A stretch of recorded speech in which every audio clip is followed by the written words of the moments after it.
안녕하십니까. 신앙의 집을 바르게 짓는 사람들의 교회 신집사 교회 오신 것을 환영합니다. 이번 시간에는 다시 태어나야 구원받을 수 있다는 내용으로 나누겠습니다. 유대인의 관원 중에 바리새파서에 속한 니고데모라는 사람이 있었습니다. 니고데모는 우리나라의 시의원이나 국회의원 정도의 사람이었습니다. 그는 매우 종교적인 사람이었으나 그가 가진 지식으로는 구세주로 오신 예수님을 이해할 수가 없었습니다. 그래서 예수님께 자신의 고민을 상담받고자 결심했으나 상류층인 자신이 일반인인 예수님을 공개적으로 만난다는 것이 부담스러워 사람들 몰래 밤에 예수님을 만나기로 결심하고 예수님을 찾아왔습니다.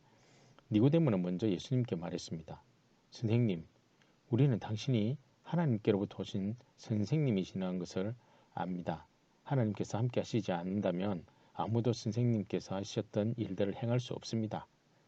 그런데 갑자기 예수님께서는 니고데모에게 내가 너에게 진리를 말한다. 누구든지 다시 태어나지 않으면 하나님의 나라를 볼 수 없다고 말씀하셨습니다. 니고데모는 당황스럽고 이해할 수가 없었습니다. 그래서 니고데모는 예수님께 사람이 이미 나이가 많아 어른이 되었는데 어떻게 다시 태어날 수 있겠습니까? 어머니 태 안에 다시 들어가 2번씩이나 태어날 수 있겠습니까? 라고 말했습니다. 그래서 예수님은 내가 너에게 진리를 말한다. 누구든지 물과 성령으로 태어나지 않는다면 그 사람은 결코 하나님 나라에 들어갈 수 없다. 사람이 육체적으로는 그의 부모로부터 태어나지만 영적으로는 성령으로부터 태어나야 한다. 라고 하셨습니다.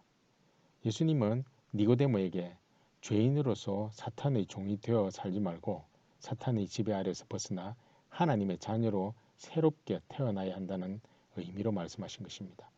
하지만 니고데모는 그 말씀을 이해할 수가 없었습니다. 그래서 예수님은 과거 모세가 이스라엘 백성을 인도할 때 있었던 한 사건에 대해 설명하셨습니다. 모세가 이스라엘 백성을 이집트에서 인도하여 나와 가나안 땅에 들어가서 정착하기 전에 40년의 세월을 광야에서 유랑 생활을 했습니다. 40년 동안 이스라엘 백성들은 고통스럽고 힘든 나날을 보내며 하나님을 원망하고 불평한 일이 수없이 많았습니다. 한 번은 사람들이 힘들다고 하나님을 원망했을 때 하나님이 독사를 보내어 사람들이 독사에게 물려 죽게 하셨습니다. 그러자 모세가 사람들을 대신하여 살려달라고 하나님께 구했습니다.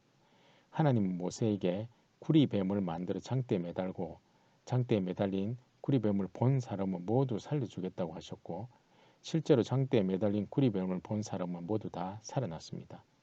이 사건을 예수님은 니고데모에게 비유로 말씀하셨습니다. 예수님이 이 비유를 통해 장대에 매달린 구리뱀과 같이 예수님이 장차 십자가에 매달릴 것임을 암시하셨고 예수님 자신이 하나님이 보내신 구세주라는 사실을 믿으면 영원한 생명을 얻게 되고 사탄의 종에서 하나님의 자녀로 다시 태어날 수 있다고 니고데모에게 말씀하신 것입니다. 다음 시간에는 죽은 나사로를 살리시는 예수님에 대해서 나누도록 하겠습니다. 감사합니다.